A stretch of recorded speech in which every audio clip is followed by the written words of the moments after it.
en algún amigo, familiar, alguien con quien usted fue muy cercano, pero en este momento ya no tiene la misma cercanía.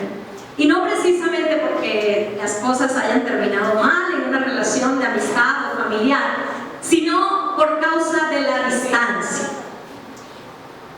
A mi mente vienen personas, amigos que se han ido quizás a otros lugares, a otras ciudades, que eran muy cercanos a nuestra casa, pero que a través del tiempo y por la distancia ya no tenemos esa misma cercanía y la relación ha cambiado. Tenemos hoy medios, dispositivos, celulares, y podemos relacionarnos también a través de esos medios, pero son incompletos. Y aunque nos ayudan a acercarnos a otras personas que están lejos, son incompletos. De hecho, lo podemos ver en nuestras casas, también en nuestras relaciones. Nuestros celulares nos pueden servir para estar conectados todo el día, pendiente de nuestros hijos, de nuestro cónyuge, y estamos conectados todo el día muy pendientes de ellos. Pero cuando llegamos a casa, a veces suele pasar, creo que mucho suele pasar, que seguimos sumergidos en los celulares, en los dispositivos, y nos desconectamos o nos alejamos de aquellos que amamos y que están cerca de nosotros. Y de ahí el dicho de que la tecnología acerca a los que están lejos, pero puede alejar a los que están cerca. Ahora, es muy importante saber, y creo que eso es algo que está demostrado, que la conexión física y la relación cercana, tanto en la pareja como en los familiares, es mucho mejor que aquella que es digital, y que siempre esa relación física va a ser necesaria porque es más cercana, es eficaz. Los medios que tenemos hoy son incompletos porque precisamente tienen por un lado un aspecto positivo, pero por el otro lado pueden ser también negativos. Y suele suceder también en nuestra vida espiritual. Antiguamente los seres humanos estábamos muy lejos de Dios. A causa del pecado no podíamos acercarnos a Él. Pero Dios tomó la iniciativa por amor y pura gracia de acercarnos a Él por medio de su Hijo Jesucristo. Él nos ha acercado a nosotros, pero ahora a nosotros nos corresponde ser intencionales en guardar y en conservar esa cercanía que tenemos con Dios, que Dios mismo la hizo posible a través de su Hijo Jesucristo, quien es el mediador perfecto y completo. Sin embargo, hoy nosotros también, como creyentes, debemos tener cuidado porque estamos siendo creyentes muy digitales y estamos usando medios que son muy buenos, pero son incompletos. Hoy tenemos que cuidarnos de no conformarnos con que el único contacto que tengamos con Dios en el día de cercanía sea un devocional de 1 minuto que ha sido enviado a nuestro WhatsApp, un audio o por escrito. Que la experiencia cúltica no sea simplemente un culto grabado que podemos escuchar después o que se esté transmitiendo en vivo. Nunca será igual la experiencia cúltica personal que Dios mismo ideó y diseñó. Así como fue Dios quien nos diseñó para relacionarnos y tener conexiones físicas mucho más cercanas, asimismo Dios creó también su iglesia, diseñó la iglesia para que pudiéramos tener cercanía los unos con los otros y una experiencia viva, cúltica en la presencia de Él. Él nos ha acercado, por eso hoy que cerramos esta serie de mensajes acerca de la renovación respecto a nuestra expresión de adoración como lo es el culto, quiero titular este mensaje: de cerca es mejor. Dígale a la persona que tiene a su lado, de cerca es mejor. Si es su esposo o su esposa o su familiar, dígale, de cerca es mejor que por el WhatsApp, es mejor que por las redes. De cerca es mucho mejor. Necesitamos estar cerca también de Dios, porque así como la distancia, así como cuando usamos los medios que son incompletos en nuestras relaciones familiares o de pareja, y eso trae un debilitamiento en nuestras relaciones, lo mismo pasa en nuestra vida espiritual. Cuando simplemente usamos medios incompletos para acercarnos a Dios, suele suceder que nos debilitamos en nuestra fe y que nuestra relación con Dios se torna superficial. Cuando Dios desea una relación profunda con cada uno de nosotros, todo lo que Dios hizo para acercarnos a Él es por una razón. Quiere tener una relación íntima, profunda contigo, conmigo. Y quiero que vayamos por un momento a la carta a los Hebreos en el capítulo 4. Carta a los Hebreos, capítulo 4, y vamos a leer del versículo 14 al 16. Por tanto, teniendo un gran sumo sacerdote que traspasó los cielos, Jesús, el Hijo de Dios, retengamos nuestra profesión. Porque no tenemos un sumo sacerdote que no pueda compadecerse de nuestras debilidades, sino uno que fue tentado en todo según nuestra semejanza, pero sin pecado. Acerquémonos pues confiadamente al trono de la gracia para alcanzar misericordia y hallar gracia para el oportuno socorro. Los creyentes a quienes se les escribe esta carta en un tiempo que era muy difícil, estaban desanimados y debilitados en su fe. Habían situaciones de tipo político, económico, social, que no eran fáciles, y esto había ocasionado que ellos empezaran a alejarse, dejaran de congregarse, no se animaban ya los unos a los otros. Estaban perdiendo la esperanza en el futuro. Estaban desconfiando aún de Dios. Y por eso aquí encontramos en esta carta que el escritor sagrado, inspirado por el Espíritu Santo, está animando a aquellos creyentes a que se acerquen de nuevo al trono de la gracia del cual se han alejado. Y que se acerquen con confianza, porque ahora tenían desconfianza aún en Dios. Por causa de las situaciones, las necesidades, las dificultades y la persecución que estaban viviendo. El ambiente los había llevado a alejarse, pero ahora están siendo estimulados por Dios a acercarse a un trono que es el trono de gracia. ¿Por qué se les anima a acercarse? Porque en ese trono de gracia encontrarían la provisión necesaria para los momentos que estaban viviendo. Allí en ese lugar, en el trono de gracia que describe el pasaje, encontrarían esa provisión. Y yo quiero hacer una pregunta. ¿Será que el panorama de hoy nos está diciendo que necesitamos ayuda? Igual que en aquel momento. ¿Cuántos aquí necesitan ayuda con sus hijos, por ejemplo? Otros necesitan ayuda en su área matrimonial, o en su área familiar, o en su economía. Si nosotros vemos, el panorama no es muy diferente de la política, de la economía, y no solo en nuestro país, sino a nivel mundial. Lo cual significa que esta palabra también debe animarnos y alentarnos a nosotros, a acercarnos al trono de gracia, a no alejarnos de ese trono de gracia, al cual Dios nos ha dado acceso.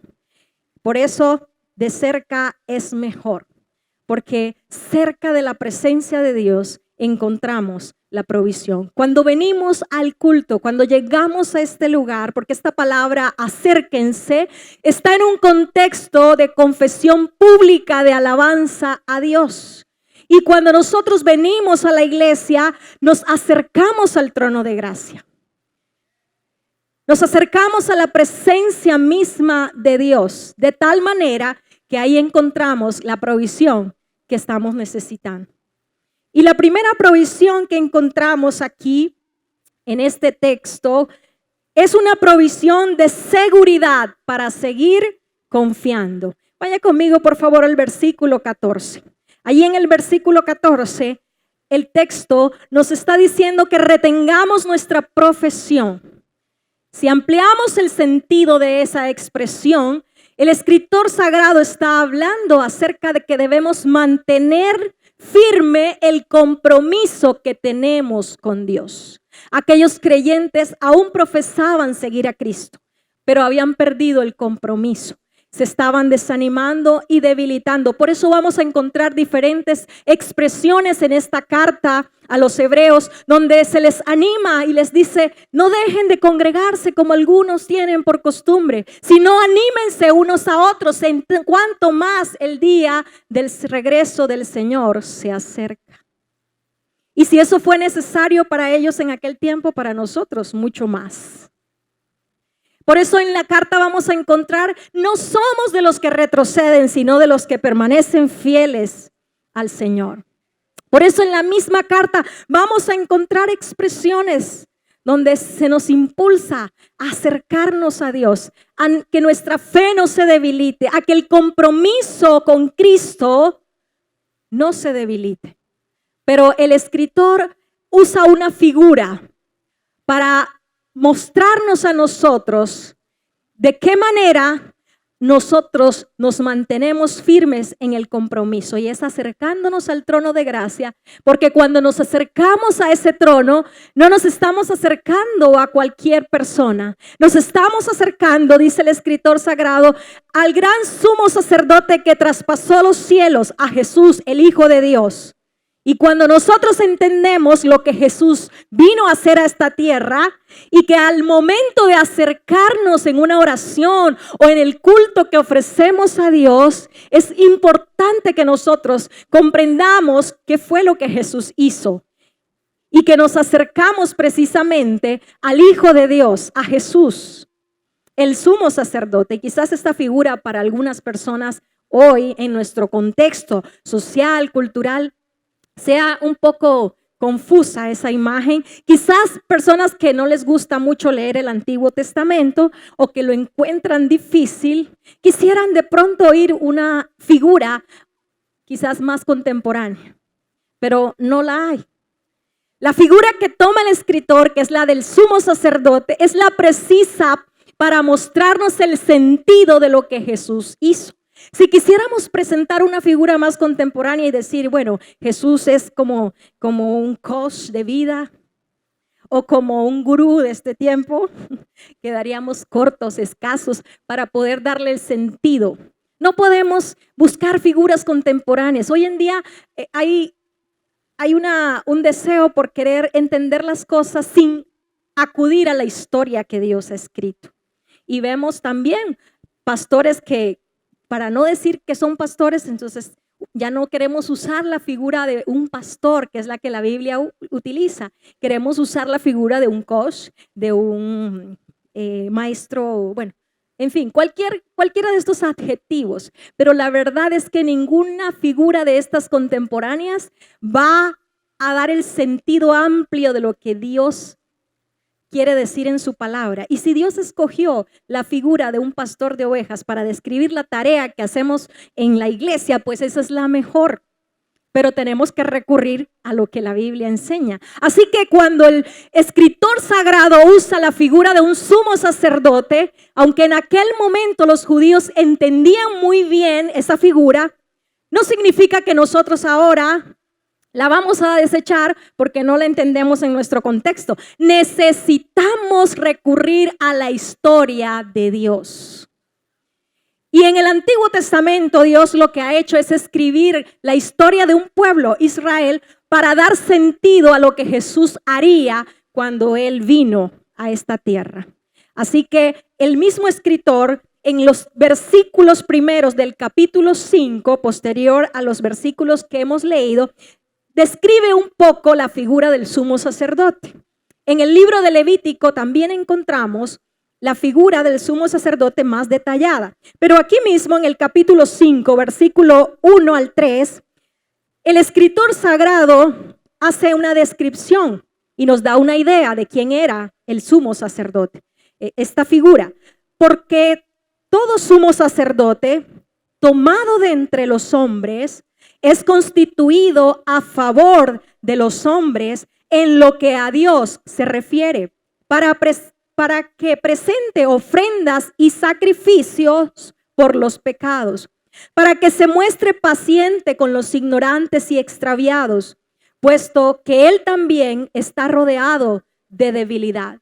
Y por causa de ella debe ofrecer por los pecados, tanto por sí mismo como también por el pueblo. Y en esos versículos ya se nos describe quién era el sumo sacerdote. Era una figura en el Antiguo Testamento que hacía parte del culto del Antiguo Testamento antes de que Cristo viniera. Esta figura era una persona que se escogía para representar al pueblo delante de Dios. Y era el único que podía entrar al lugar donde se manifestaba la presencia de Dios.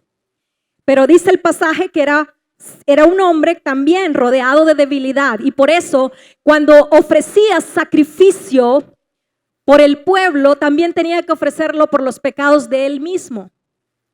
Él entraba al santuario y con la sangre del animal que había sido sacrificado, entraba a ese lugar para hallar la propiciación o el perdón por los pecados. Lo que él hacía era una tarea de reconciliación. En el Nuevo Testamento encontramos la palabra que más se ajusta a esa palabra en el Antiguo Testamento de propiciación o de expiación, es la palabra reconciliación. Así que lo que hacía el sumo sacerdote era un procedimiento, una ceremonia a través de la cual Dios otorgaba el perdón al pueblo y el pueblo podía tener acceso a la presencia de Dios. Y lo que está diciendo el escritor es: acérquense, ahora ustedes tienen acceso directo al cielo, porque hay un gran sumo sacerdote, Jesús, el Hijo de Dios, que trascendió a los cielos para que Dios nos otorgara el perdón y fuésemos reconciliados a una relación correcta con Dios.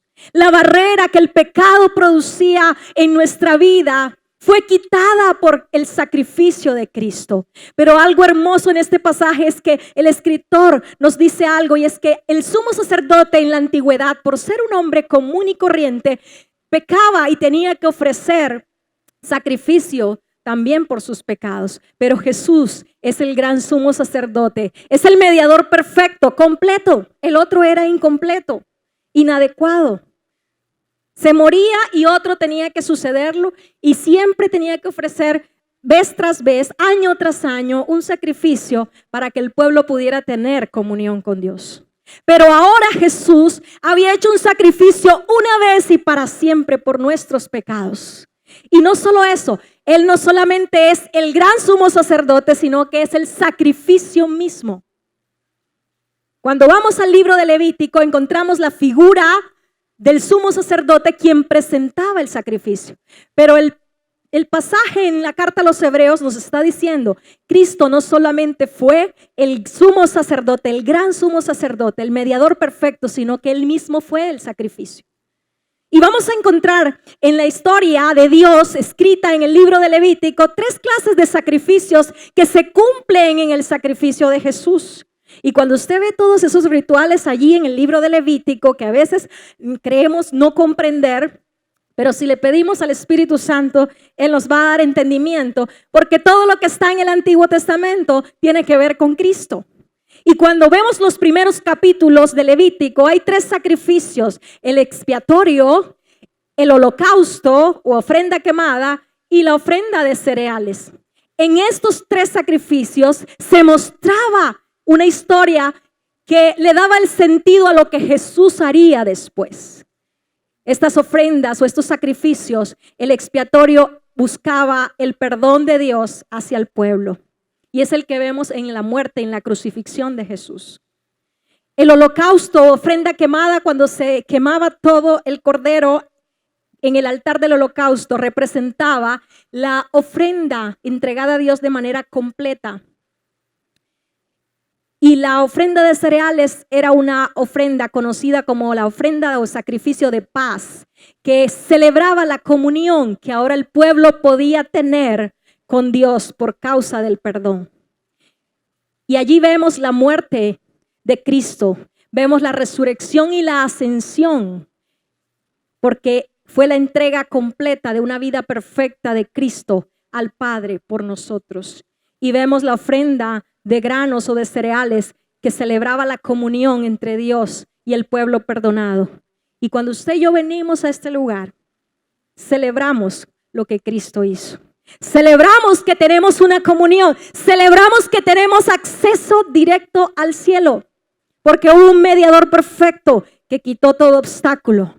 Cuando venimos a este lugar, no venimos a un ritual o una ceremonia más. Venimos a un evento y a una experiencia espiritual, donde usted y yo entramos directamente al cielo. Cuando usted dobla sus rodillas o en su cuarto o en su casa, en cualquier lugar, y eleva una oración, usted tiene acceso directo al cielo. Por eso es tan importante nosotros disfrutar, aprovechar la oportunidad que tenemos de congregarnos, de ofrecerle culto a Dios en comunidad, porque celebramos la comunión de un pueblo redimido, perdonado, con el Dios que nos ha reconciliado. Y lo que el escritor está diciendo, Él es nuestro sumo sacerdote. Acérquense porque Él, miren todo lo que ha hecho, todo lo que Él hizo para hacer posible que nos acerquemos. Valoremos lo que el mismo Dios ha hecho, y cuando nosotros venimos a este lugar, estamos valorando algo que Dios diseñó, una cercanía en comunidad a Él. Por eso no podemos reducir nuestra cercanía a Dios simplemente a lo que por los medios tecnológicos podamos tener. Ese no es el único contacto que Dios quiere. Es bueno que nos edifiquemos, que escuchemos prédicas en las redes. Eso nos edifica y es bueno. Pero eso no reemplaza la cercanía. De la misma manera que aunque es bueno que tengas tu celular y te comuniques con tu pareja, con tus hijos, eso no reemplaza la conexión física que nos lleva a crear relaciones fuertes, cercanas y seguras. También con Dios, nuestra experiencia de culto nos lleva a firmarnos en la fe, a mantenernos firmes. Y si analizamos más a fondo, nos daremos cuenta que cuando dejamos de congregarnos y de reunirnos en comunidad, nuestro compromiso con Dios y con los demás en el servicio empieza a menguar. Empezamos a debilitarnos en la fe. Y eso estaba pasando con los creyentes, a quienes se les dirige inicialmente esta carta. Muchos habían abandonado el cristianismo después de haber profesado su fe. Por eso el escritor les dice, aférrense, manténganse firmes en el compromiso con la fe que ustedes profesan. Y en eso se ve reflejado el compromiso que nosotros tenemos con el Dios que nos ha rescatado, que nos ha liberado, que nos ha llevado y que nos invita a acercarnos a Él. Cuando nosotros venimos a este lugar y nos reunimos y ofrecemos culto a Dios, estamos aceptando una invitación que el mismo Dios nos hace. Es cierto que en este lugar damos honor a Dios. Es cierto, porque de Él es el honor y la alabanza. Le pertenecen a Él. Él no la necesita. Nosotros se la damos porque es de Él, le pertenece a Él. Los que necesitamos somos nosotros. Y Él lo sabe. Y por eso Él es el que nos invita. Y aunque damos honor en este lugar a Dios, Él no es el invitado de honor. Él es el anfitrión de esta celebración. Él es el que invita, Él es el que prepara cada detalle de su celebración. Él es el que sirve la mesa y prepara la comida y la provisión que quiere que nosotros comamos y disfrutemos, que no es más que el bienestar de estar en su presencia. Y cuando nosotros cambiamos tan fácilmente cualquier actividad por un culto, no estamos simplemente cambiando algo en nuestra agenda. Estamos dejando de aceptar una invitación que el mismo Dios, que es el anfitrión, nos hace. No fuimos nosotros quienes nos acercamos a Dios, buscábamos medios y formas, pero el que hizo posible esa cercanía fue Dios mismo. Si no fuera por lo que Él hizo por nosotros, nosotros no podríamos acceder a su presencia.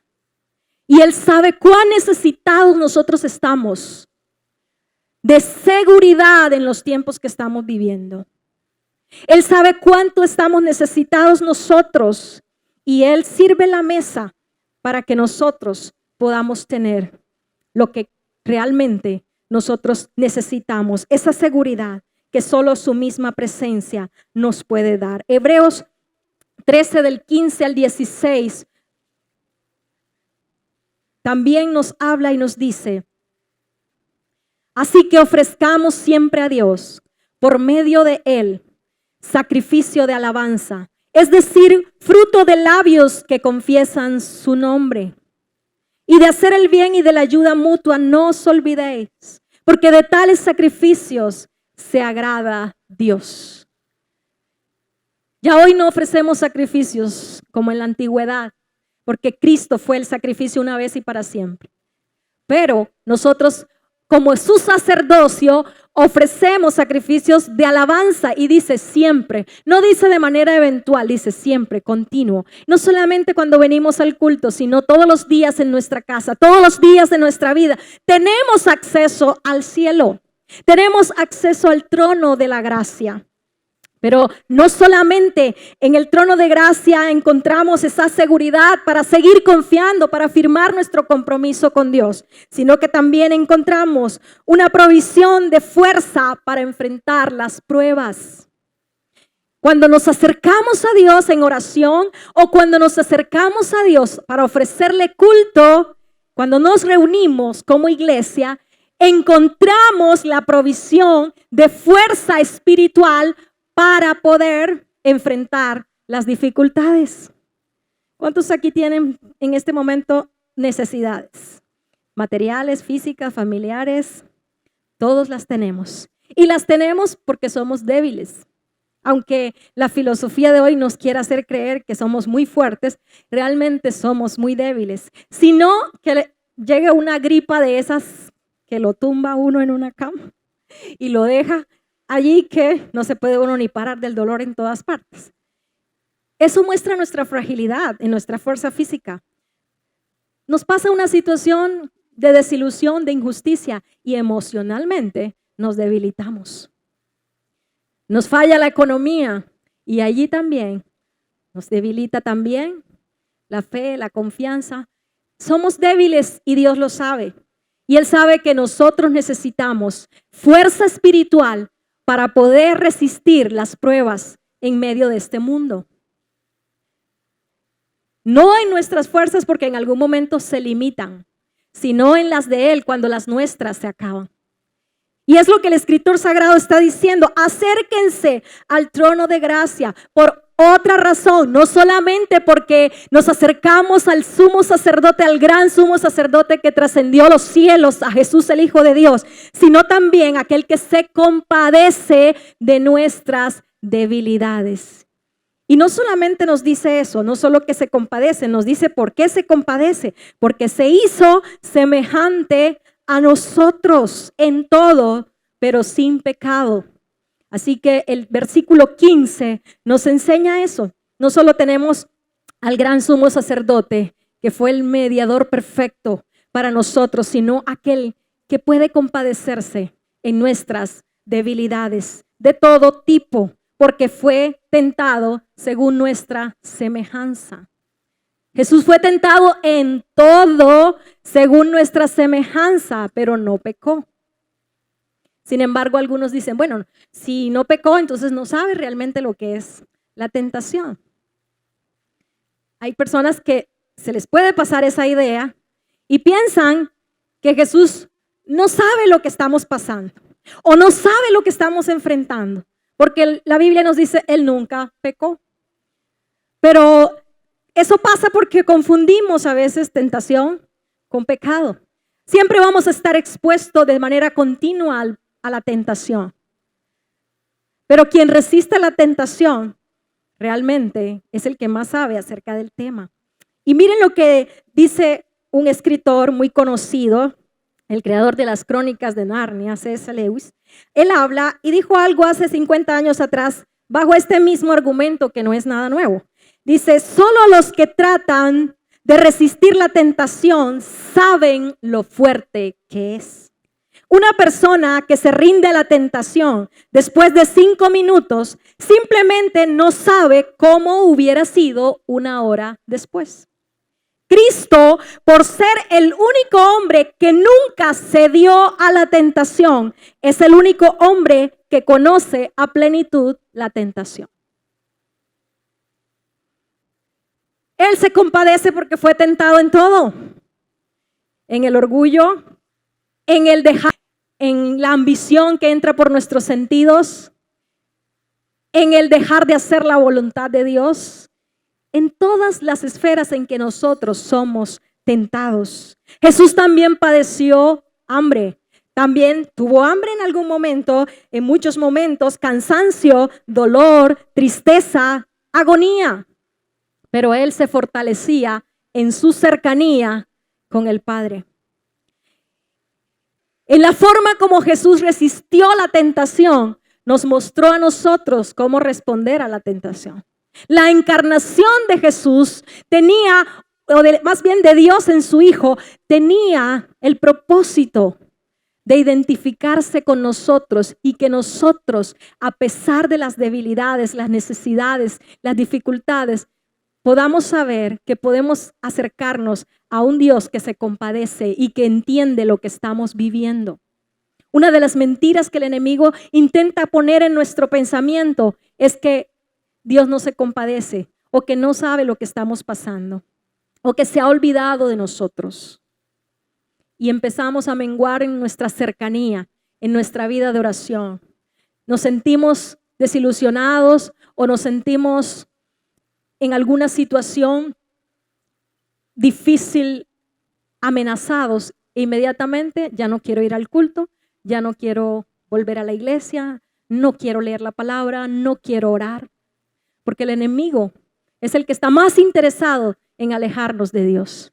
Y lo hace, su estrategia es colocando pensamientos que nos lleven a desconfiar de Dios, que nos lleven a creer cosas equivocadas acerca de Dios. Una de las cosas que nos aleja en nuestra relación con Dios es tener ideas equivocadas de Dios. Por eso Dios se encarnó, para que en medio de esa cercanía nosotros pudiéramos entender que Él sabe por medio las cosas que nosotros pasamos, que Él comprende lo que nosotros pasamos, que Dios se ha acercado a nosotros y se ha hecho como uno de nosotros, tentado en todo. Se ha hecho absolutamente cercano. Por eso se hizo hombre, para que nosotros podamos acercarnos con confianza y saber que Él es nuestra ayuda. Hebreos 2:18 nos amplía lo que el texto nos está diciendo en el capítulo 4. Hebreos 2:18. Pues en cuanto Él mismo padeció siendo tentado, es poderoso para socorrer a los que son tentados. Nosotros no podemos vencer la tentación sin mirar a Jesús, al Hijo de Dios encarnado. No podemos enfrentar el pecado, las pruebas y las dificultades sin la fuerza espiritual que Él nos da. La encarnación de Dios en su Hijo, el que haya vivido en esta tierra y haya sido tentado conforme a nuestra semejanza y haya padecido muchas de las cosas humanas que nosotros vivimos, tienen un propósito y es proporcionarnos fuerza espiritual. Es inexplicable, pero es perfecta, es precisa y Dios lo hace. Cuando usted tiene una prueba, un dolor, un sufrimiento y va a la cruz y medita en lo que Cristo ha hecho por nosotros, en su sacrificio, hallamos allí fuerza espiritual. ¿Cuántos aquí han tenido eventos que marcaron su vida de una prueba en algún momento? Todos pasamos por situaciones y yo tuve 3 situaciones hasta aquí que han marcado mi vida como un antes, un después. Y en ellas, en cada una de ellas, hallé fuerza espiritual de una manera inexplicable, en el sentido de que no sabría cómo decirle cómo sucede, pero sucede cuando fui y medité en el sacrificio de Cristo registrado en los evangelios. En una ocasión, cuando perdí mi segundo hijo en embarazo. En otra ocasión, cuando mi tercer hijo también estuvo a punto de morir ya nacido. Y en el proceso que viví años después de una enfermedad de mi mamá, donde murió a raíz de esa enfermedad, fueron momentos donde el dolor apareció, como puede aparecer en cualquier etapa de nuestra vida.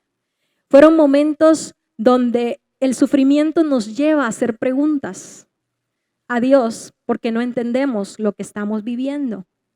Y recuerdo que cobraba fuerzas en medio del dolor o en medio de la situación cuando me arrodillaba a orar y el Espíritu Santo siempre me guiaba a ir a los evangelios y buscar el sacrificio de Jesús y su sufrimiento desde el Getsemaní hasta la cruz. Y cuando llegaba a ese punto podía entender que Él lo había vivido todo aún más allá de lo que yo podía estar viviendo. Y en eso hallamos fuerza. En esa identificación que tenemos con el sufrimiento de Cristo, en esa identificación que Dios mismo propició, porque Él pudo haber venido a salvar a la humanidad sin haberse encarnado y haber vivido todo lo que vivió. Pero en su plan todo es perfecto. Y Él se encarnó y se hizo como uno de nosotros y padeció dolor, angustia, sufrimiento, humillación, injusticia, tentación, todo lo que podamos ver, pero sin pecado. Porque en su naturaleza humana nosotros encontramos la fuerza que Él nos da, nosotros encontramos una identificación y sabemos que Él nos comprende y eso nos consuela. Pero en su pureza, que es su vida misma, en su divinidad, es donde encontramos la fuerza espiritual que nosotros mismos no nos podemos proporcionar. Por eso el Señor nos dice, acérquense a un trono de gracia donde hay en ese lugar la provisión que necesitan para enfrentar las pruebas, las dificultades, cualquiera que sea la situación. Y la tercera provisión que encontramos en este pasaje, cuando nos acercamos al trono de gracia, es una provisión de misericordia y gracia para avanzar. En el trono al cual se nos invita a acercarnos por medio de la oración, de la adoración, del culto. En ese trono vamos a encontrar misericordia y vamos a encontrar gracia. 2 palabras que hablan acerca de la bondad de Dios para con la humanidad. Pero también la gracia va mucho más allá. Porque la misericordia habla de una bondad que Dios nos extiende. Aun cuando somos imperfectos, débiles y le fallamos. Pero la gracia va más allá. La gracia es su bendición, su favor, aunque no lo merecemos.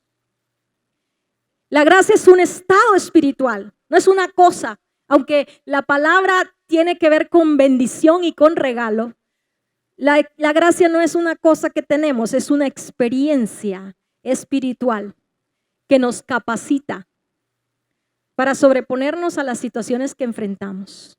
El momento que estaban viviendo los creyentes cuando reciben esta carta no era un panorama que iba a mejorar.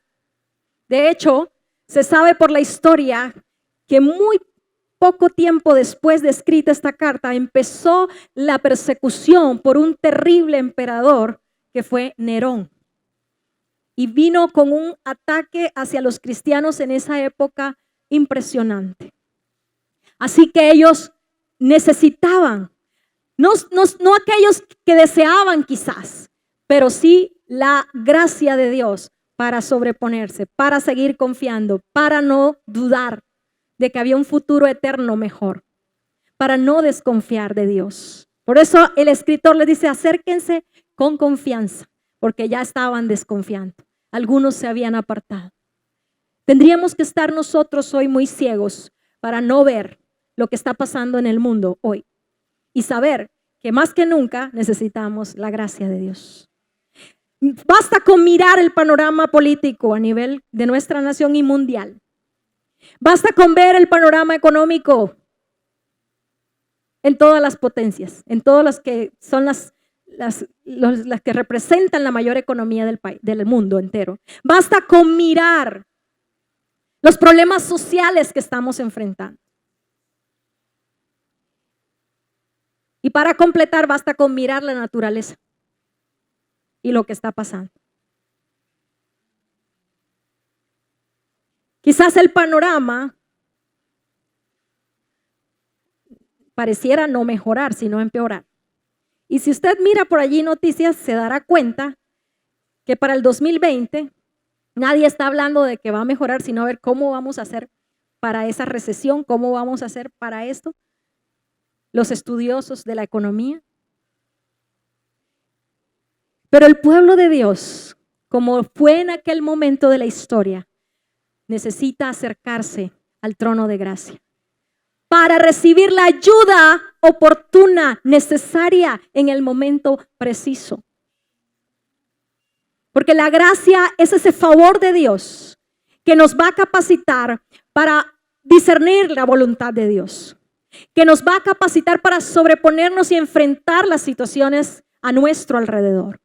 La gracia de Dios también es la bendición de Dios de manera sobrenatural. La gracia de Dios nos capacita a nosotros en los tiempos, por difíciles que sean, y nos ayuda a sostenernos y a avanzar para no desconfiar, para no dudar, para no alejarnos de Dios.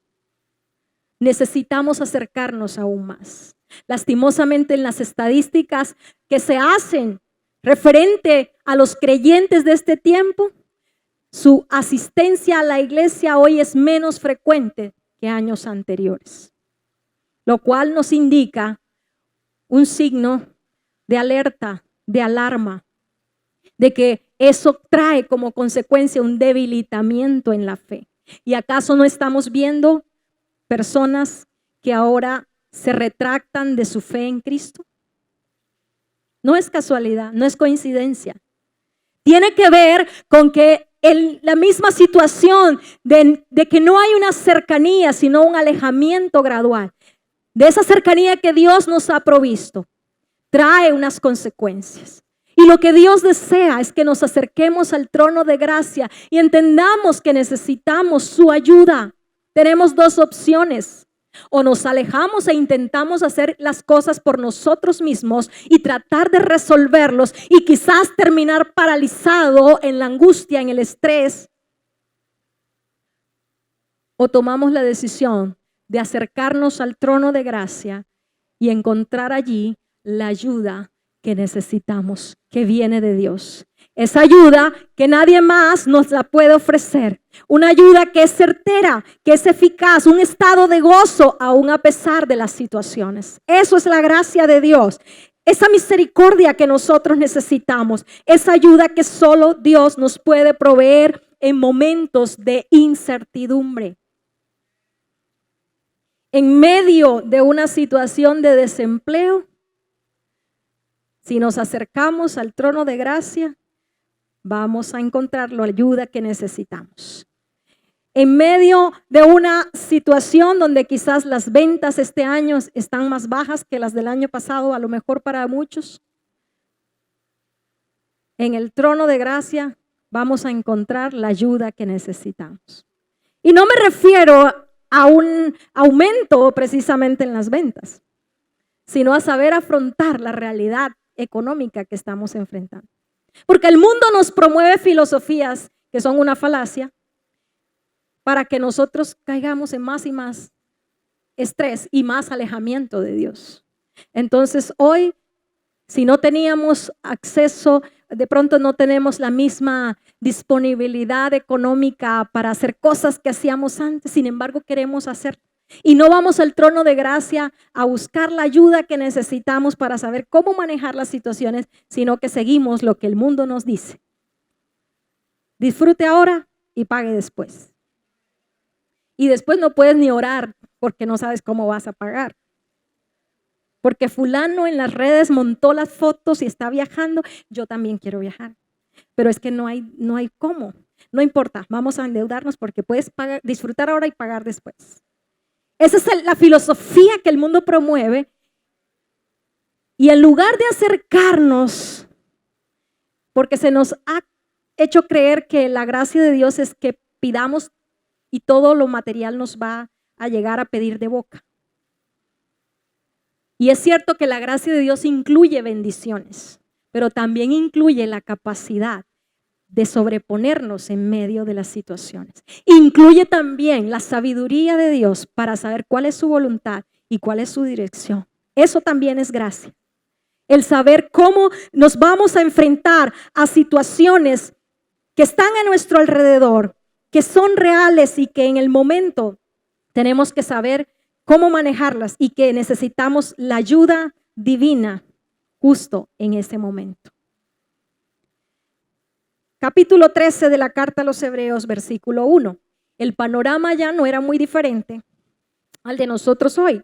Dice el versículo 1 en adelante y nos va a mostrar el panorama también social, económico, familiar que había en ese momento y dónde radica la ayuda que nosotros necesitamos. Capítulo 13, versículo 1 dice: permanezca el amor fraternal. No os olvidéis de la hospitalidad, porque por ellas algunos sin saberlo hospedaron ángeles. Acordaos de los presos, y obviamente está hablando de aquellos que estaban también presos por la causa de la persecución, otros hermanos en la fe que estaban pasando momentos difíciles, como si estuvierais presos juntamente con ellos, y de los maltratados, como que también vosotros mismos estáis en el cuerpo.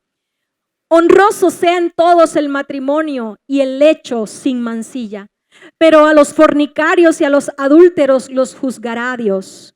Sean vuestras costumbres sin avaricia, es decir, no amen el dinero, contentos con lo que tenéis hasta ahora. El escritor sagrado sabía que las cosas no iban por ese tiempo a mejorar, porque él dijo: no te desampararé ni te dejaré. De manera que podemos decir confiadamente: el Señor es mi ayudador. No temeré lo que me pueda hacer el hombre, porque había mucha persecución en ese momento. Y cuando leemos el versículo 8 dice: Jesucristo es el mismo ayer y hoy y por los siglos. No os dejéis llevar de doctrinas diversas y extrañas, porque buena cosa es afirmar el corazón con la gracia. ¿Dónde está la fuente, la fortaleza, la seguridad? En la gracia que Dios nos da, en la capacidad que Dios nos quiere dar.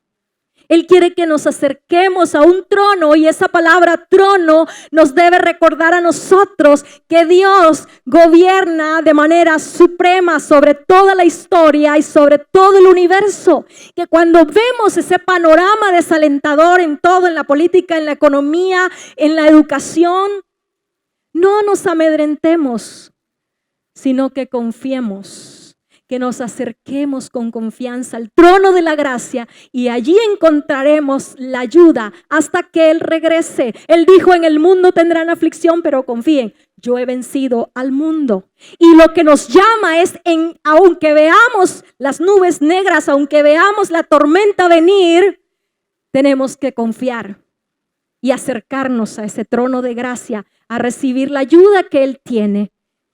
Que nosotros no nos dejemos llevar por corrientes y por lo que el mundo promueve, sino que valoremos estos tiempos en el cual a través del culto podemos acercarnos.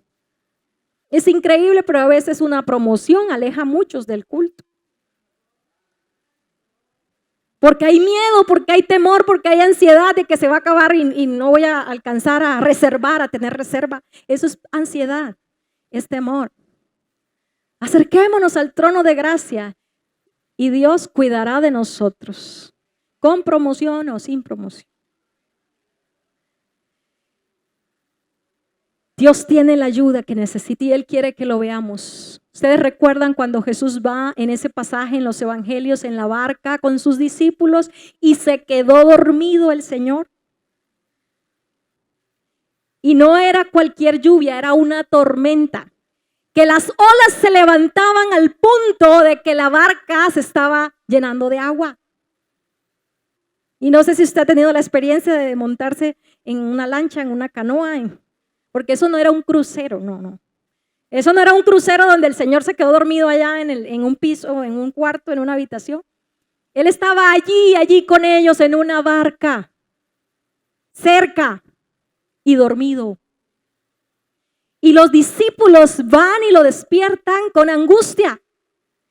Señor, ¿no te das cuenta que nos estamos ahogando aquí? Ellos no se estaban ahogando, pero ellos veían que eso era lo que iba a pasar. Y el Señor se despierta y les dice, cansado de toda la jornada de trabajo, y les dice, ¿por qué tienen miedo? Yo estoy aquí. Tengan ánimo, yo estoy aquí. Y así nos pasa. El Señor nos ha acercado, estamos cerca. Estamos cerca al paso de una oración. Estamos cerca al paso de una decisión de venir al culto a adorarle. Pero estamos mirando más las olas que se están levantando. Estamos mirando más el agua que está entrando. Y nos olvidamos que la paz está allí a nuestro lado. La tranquilidad, la serenidad que Dios quiere darnos está ahí con nosotros. Nos hemos olvidado que estamos a un paso del trono de la gracia, porque Él nos acercó. Él hizo posible que ahora nosotros podamos acceder al cielo inmediatamente. Él hizo posible que nosotros podamos estar en su presencia y recibir todo lo que necesitamos. Jesús mismo es la gracia. Su presencia. Juan dijo, el Verbo se hizo carne y habitó entre nosotros. Y vimos en Él la gracia y la verdad. Él estaba lleno de gracia y verdad. Y más adelante en unos versículos en el capítulo 1 de Juan dice que Él, el que se hizo carne, el Hijo de Dios, el Verbo de Dios, en su plenitud, todos tomamos gracia sobre gracia. Y esa es la figura de cómo sucede cuando usted ve las olas del mar cuando llegan a la orilla. Usted ve que una ola llega, pero la que sigue sobrepasa a la que llegó primero. Y por eso es la figura que ilustra este pasaje.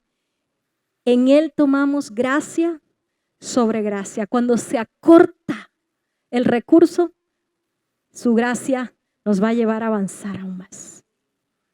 Cuando estamos en debilidad física, su gracia nos lleva a avanzar a pesar de Él, de su plenitud, tomamos gracia sobre gracia.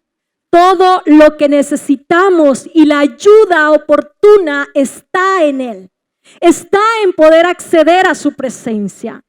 Y esa es la razón por la que muchas veces nosotros decimos, cuando tenemos una actitud en el corazón al venir al culto y salimos y decimos, salí diferente, con una paz.